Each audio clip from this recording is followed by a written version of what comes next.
بسم اللہ الرحمن الرحیم۔ السلام علیکم ناظرین، آپ یوٹیوب چینل دیکھ رہے ہیں حقیقت کی آواز۔ میرا بس چلے تو نور مقدم قتل کیس کے ملزم کو گولی مار دوں۔ نور مقدم کیس کے ملزمان کو کسی صورت نہیں چھوڑیں گے۔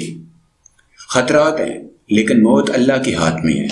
لال حویلی کے قریب فائرنگ سے گھبرانے والے نہیں، مجھ پر بھی حملے ہوئے ہیں۔ وفاقی وزیر داخلہ شیخ رشید کا تقریب سے خطاب۔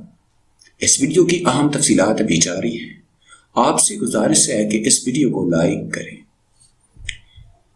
وفاقی وزیر داخلہ شیخ رشید کا کہنا ہے کہ میرا بس چلے تو نور مقدم قتل کیس کے ملزم کو گولی مار دوں۔ راولپنڈی میں تقریب سے خطاب کے دوران انہوں نے مزید کہا کہ انتخابات اپنے وقت پر 2023 میں ہوں گے۔ سیاستدان ہمیشہ ایسی باتیں کرتے ہیں کہ 8 ماہ میں الیکشن ہونے ہیں، انہیں سمجھ آنی چاہیے۔ پی ٹی آئی بہتر پوزیشن میں آ رہی ہے، مستقبل میں سندھ میں بھی حکومت بنائیں گے۔ آزاد کشمیر انتخابات میں بھی کہہ دیا تھا کہ پیپلز پارٹی دوسرے جبکہ نون لیگ تیسرے نمبر پر ہوگی، اور ایسا ہی ہوا۔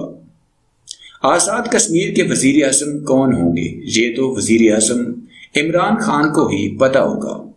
وفاقی وزیر داخلہ شیخ رشید نے افغان سفیر کی بیٹی کے اغوا کے معاملے پر کہا کہ افغان سفیر کی بیٹی نے دن ٹیکسیوں میں سفر کیا، ان کے ڈرائیوروں کو چھوڑ دیا ہے۔ یہ سب بے گناہ ہیں اور یہ کل 6 لوگ تھے۔ نور مقدم قتل کیس سے متعلق گفتگو میں انہوں نے کہا کہ نور مقدم کیس کے ملزمان کو کسی صورت نہیں چھوڑیں گے۔ میرا بس چلے تو نور مقدم کیس کے ملزم کو گولی مار دوں۔ شیخ رشید نے مزید کہا کہ اسلام آباد حساس شہر ہے، خطرات ہیں لیکن موت اللہ کے ہاتھ میں ہے۔ لال حویلی کے قریب فائرنگ سے گھبرانے والے نہیں، مجھ پر بھی حملے ہوئے ہیں۔ واضح رہے وزیر داخلہ شیخ رشید احمد کی رہائش گاہ لال حویلی پر نامعلوم افراد کی جانب سے اندھا دھند فائرنگ کی گئی، تاہم فائرنگ کے وقت وزیر داخلہ لال حویلی میں موجود نہیں تھے۔ تاہم نامعلوم شرپسندوں کی اندھا دھند فائرنگ کی وجہ سے ایک 8 سالہ معصوم بچہ زخمی ہو گیا، جسے ہنگامی طور پر ہسپتال منتقل کر دیا گیا، جبکہ علاقے میں پولیس کی مزید نفری طلب کر لی گئی۔ واقعے کے حوالے سے راولپنڈی پولیس کی جانب سے بتایا گیا کہ وارث خان کے علاقہ میں لال حویلی کے باہر گولی لگنے سے 8 سالہ بچہ زخمی ہوا۔ بچہ انس اپنے والد کے چنے کی ریڑھی پر بیٹھا تھا۔